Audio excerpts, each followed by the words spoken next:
اسی لیے قرآن کریم اعلان کرتا ہے، فرمایا وَكَمْ أَهْلَكْنَا قَبْلَهُمْ مِنَ الْقُرُونِ، میری زمین پہ فساد نہ کرو، میری زمین پہ انتشار نہ پھیلاؤ، میری زمین پہ قتل و غارت نہ پھیلاؤ، زمین میری ہے تیری نہیں، تیرے باپ کی نہیں۔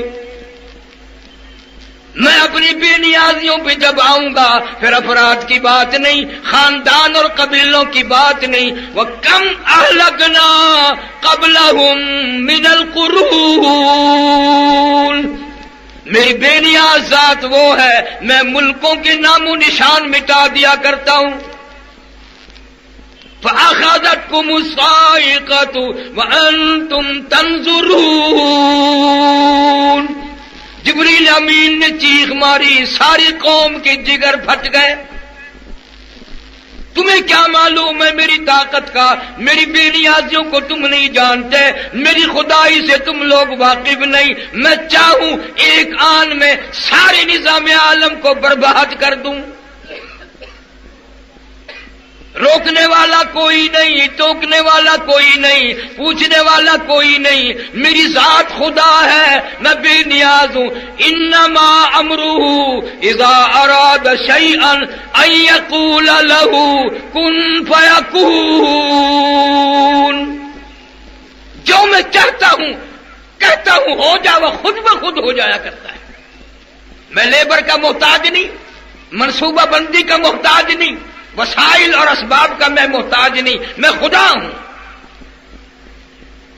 آج تک تو ہمیں خدا کی پہچان نہ ہوئی، وہ قبروں میں سے آنے کے بعد ہوگی۔ لا الہ الا اللہ محمد رسول اللہ پڑھتے ہیں، لیکن اب تک تو یہ کلمہ یہاں سے یہاں تک بھی نہیں پہنچا۔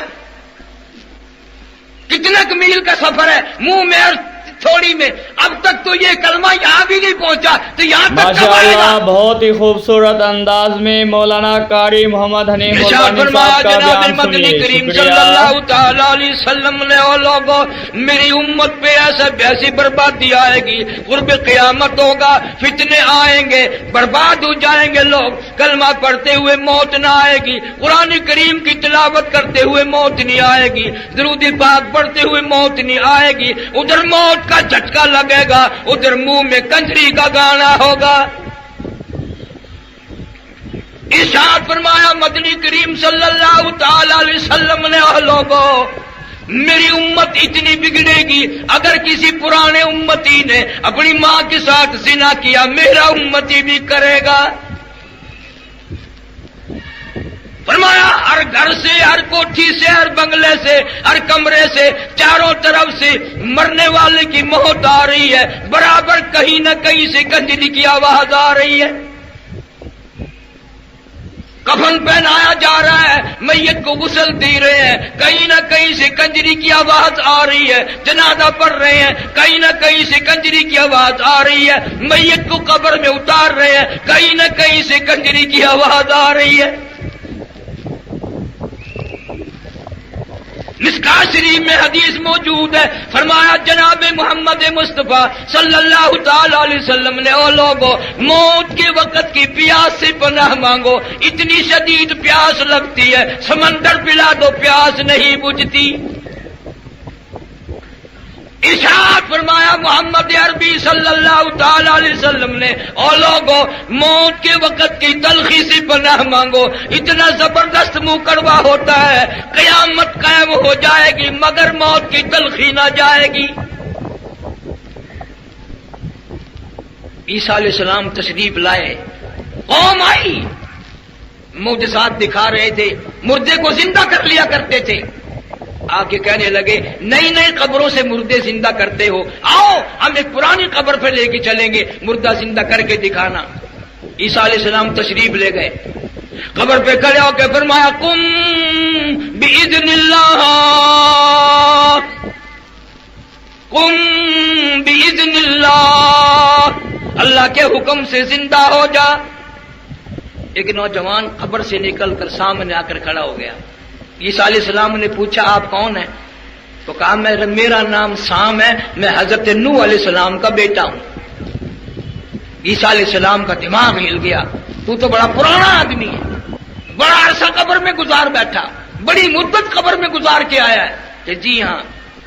تو عیسیٰ علیہ السلام نے فرمایا ملاقات تو اللہ نے کرا دی، قبر کا کچھ حال بتا، قبر کا کوئی منظر بتا، قبر کی کوئی خبر بتا، قبر کی کچھ اطلاع دے، وہاں بنتی کیا ہے. علماء کرام نے لکھا وہ نوجوان رونے لگا اور کہنے لگا او عیسیٰ علیہ السلام آپ کو قبر کی بڑی ہے، قبر کا حال معلوم کرنا چاہتے ہو، قبر کا منظر معلوم کرنا چاہتے ہو، قبر کی خبر معلوم کرنا چاہتے ہو، آپ مجھ سے پہلے یہ کیوں نہیں پوچھتے کہ موت کا جھٹکا کتنا شدید ہے.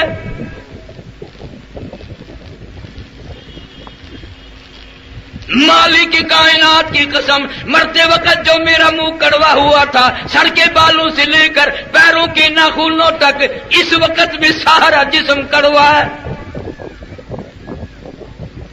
قرآن تصدیق کرتا ہے کلو نفس ذائقۃ الموت، ہر نفس نے، ہر جاندار چیز نے ذائقہ چکھنا ہے. پتہ چلا قرآن سے موت کا ذائقہ منہ میں بھی آئے گا.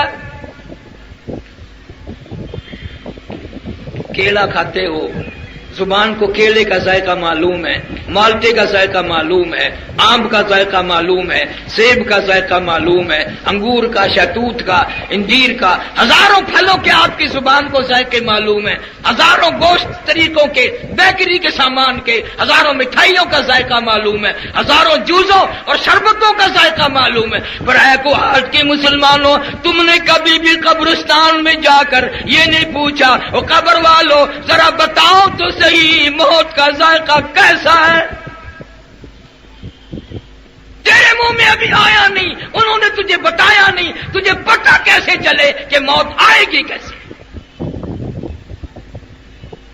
ارشاد فرمایا مدنی کریم صلی اللہ تعالی علیہ وسلم نے او لوگوں موت کے وقت کے پسینے سے پناہ مانگو، ایسا پسینہ آتا ہے ساری زندگی میں کبھی نہیں آیا.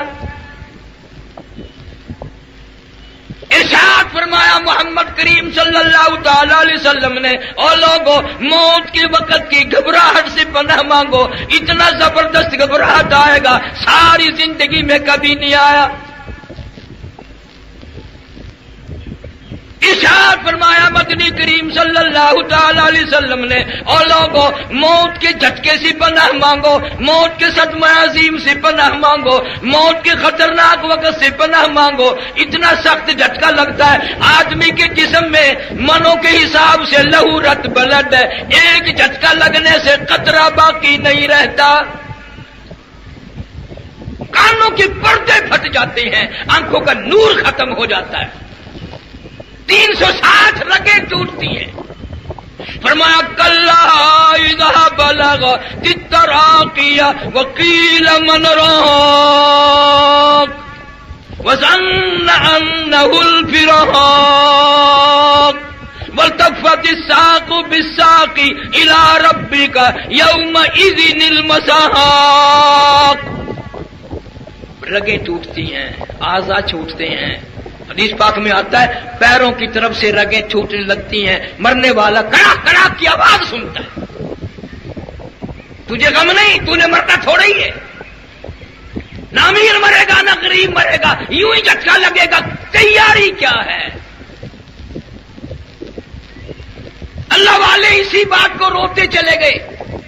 امام احمد بن حنبل رحمت اللہ علیہ اتنا جلیل القدر ولی، وقت کا ابدال، وقت کا پرہیزگار متقی، بیٹا کہتا ہے ابا کا آخری وقت آیا، اتنے پسینے آئے کپڑوں سے گزر کر زمین پہ ٹپکنے لگے. میں نے پوچھ لیا ابا جان یہ گھبراہٹ کیسی، یہ پسینے کیسے، یہ پریشانی کیسی؟ فرمایا بیٹے موت کا وقت قریب آ گیا، آپ کو کیا فکر ہے؟ فرمایا فکر کیوں نہیں، اعلان ہوا قرآن میں ان بطش ربک لشدید، میری پکڑ بڑی سخت ہے، سنبھل کے آ. اقترب للناس حسابهم وهم في غفلة معرضون. حساب کا وقت قریب آ گیا، موت کی گھنٹی بجنے والی ہے، تجھے کبھی غفلت سے نیند بھی نہیں کھلی. میں ابھی جمعے میں عرض کر رہا تھا یار ایک یہ رحیم یار خان دوسرے ملک کی بات نہیں. مولانا عبد الغنی صاحب سب کہہ دو رحمت اللہ علیہ، مغرب کی جماعت خود کرائی مسجد میں، بعد میں 2 سنتیں پڑھنے لگے، پہلی رکعت کے پہلے سجدے میں موت آ گئی، وضو کے ساتھ موت آ گئی، سبحان ربی الاعلی پڑھتے ہوئے موت آ گئی، رب کے دربار میں سجدہ کرتے ہوئے موت آ گئی، مسجد میں موت آ گئی. اور فیصلہ ہے جس حال میں مرے گا قبر سے اسی حال میں اٹھے گا. دنیا کا کوئی آدمی زنا کرتا ہوا آئے گا، کوئی شراب پیتا ہوا آئے گا قیامت میں، کوئی جوا کھیلتا ہوا آئے گا، کوئی قتل و غارت کرتا ہوا آئے گا، مولانا عبد الغنی سبحان ربی الاعلی پڑھتا ہوا آئے گا. ہمارے ملتان میں کئی سال ہو گئے، اخبار میں آیا ایک محکمے کا آفیسر تھا بہت بڑا، لڑکی کے ساتھ زنا کرتا کرتا لڑکی کے اوپر ہی مر گیا. تجھے کیا معلوم ہے کس حال میں تیری موت آئے گی، کس حال میں آخری وقت آئے گا؟ ثبوت کیا ہے تیرے پاس اتنا بے پرواہ؟ سردی آتی ہے، سردی کے کپڑے تیار کرتے ہو، سردی کا سارا انتظام، گرمی آتی ہے پکھے نئے لگواتے ہو، صفائی کرتے ہو، وہ قبر کا کوئی غم نہیں. اس کی تیاری کب کرو گے واپس آ کر؟ ظلم سے، زیادتی سے، بدماشی سے کوئی بھی باز نہیں آتا. جناب مدنی کریم صلی اللہ تعالی علیہ وسلم کی ذات اقدس ہے، 13 دن مسلسل بیماری ہے، بخار ہے، بڑی پریشانی ہے، دیوانوں پروانوں کا جھمگٹا ہے، رو رہے ہیں، آواز لگائی ہے، خود ہوش آیا، فرمایا اصل الناس، کیا لوگوں نے نماز پڑھی ہے؟ فرمایا قالوا لا، نہیں، بل ينتظرونک، بلکہ آپ کا انتظار فرما رہے ہیں. فرمایا مر ابا بکر ان یصلی الناس، حکم دو میری طرف سے ابو بکر صدیق کو میرے مصلی پہ کھڑا ہو کر نماز پڑھائے. محدثین نے لکھا ہے ہماری اماں عائشہ صدیقہ رضی اللہ تعالیٰ عنہ نے عرض بھی کیا، یا رسول اللہ کسی جری آدمی کو حکم دو، میرا باپ تو کئی دنوں سے پہلے ہی رو رہا ہے. اذا جاء نصر اللہ کی صورت جب سے نازل ہوئی ہے، رات کو روتا ہے، دن کو روتا ہے، ہر وقت روتا ہے، کھانا نہیں کھاتا اور کہتا ہے یار کی جدائی کا وقت آ گیا. آج جس نماز کی پرواہ نہیں ہے، سیدنا علی مرتضیٰ اور حضرت عباس رضی اللہ تعالیٰ عنہ کو بلایا اور دونوں ہاتھ امام الانبیاء صلی اللہ علیہ وسلم نے ان صحابہ کے کندھوں پر رکھے. خدا کی قسم بخاری شریف میں تفصیل ہے، قدم مبارک جمتا نہ تھا، گھسٹتے ہوئے مسجد میں تشریف لائے. آج کا یہ دن تھا، اس شہنشاہ کائنات صلی اللہ علیہ وسلم کا جنازہ اٹھا. تجھے کیا معلوم ہے؟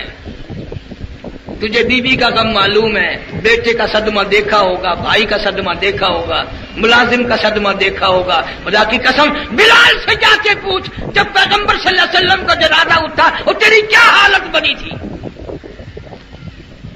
فاروق اعظم جیسے عقل کھو بیٹھے، اعلان کر دیا جو یوں کہے گا محمد صلی اللہ علیہ وسلم انتقال کر گئے گردن اتار دوں گا. تیرا کچھ بھی نہیں بگڑتا، تجھے کوئی ہوش ہی نہیں. تشریف لائے، نماز میں شرکت فرمائی، منبر پر تشریف فرما ہوئے، پروانے جمع ہو گئے. کیا اعلان فرمایا جس کا تیرے خیال میں کبھی ضرورت بھی نہیں ہوئی؟ فرمایا لوگوں، جس کو میں نے گالی دی ہو وہ آج گالی دے لے، جس کو میں نے برا کہا ہو آج کہہ لے، جس کا میں نے قرضہ دینا ہو وہ آج وصول کر لے، قیامت میں مطالبہ نہ کرے. میری آخری زیارت ہے، میرا آخری وقت ہے، میں اعلان کرتا ہوں کوئی بھی ہو آج مجھ سے بدلہ لے لے.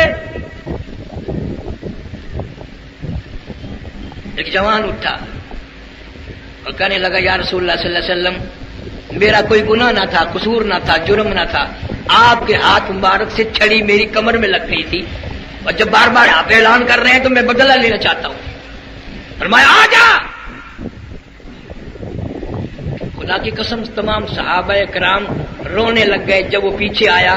اور وہ کہنے لگا جی معاف کرنا، جب بدلہ ہی آپ نے دینا ہے میں نے لینا ہے تو میری کمر ننگی تھی، خدا کی قسم بیمار ہاتھوں سے اس محمد صلی اللہ علیہ وسلم نے اپنی کمر سے کرتا اٹھا دیا، آجا بدلہ لے لے، آج لے لے۔ اس نے آگے بڑھ کر دونوں کندھوں کے درمیان مہر نبوت تھی، اس کو بوسہ دے کر کہنے لگا مجھے آپ نے کم مارا تھا، عمر بھر کی تمنا تھی، آرزو تھی، حسرت تھی، کبھی تو اللہ موقع دے میں مہر نبوت کو بوسہ دوں، آج میری تمنا پوری ہو گئی۔ آپ کو کوئی فکر نہیں، کوئی غم نہیں، نہ قبر کا، نہ حشر کا، نہ قیامت کا، نہ پلسرات کا، نہ حساب و کتاب کا، کوئی غم بھی نہیں۔ قرآن کہتا یوم یفر المرء من اخیہ و امہ و ابیہ و صاحبتہ و بنیہ، اما ابا بیوی اولاد کوئی بھی کام نہیں آئے گا۔ یا ایھا الناس اتقوا ربکم ان زلزلۃ الساعۃ شیء عظیم، اور لوگوں ڈرو اس پروردگار سے جو زمین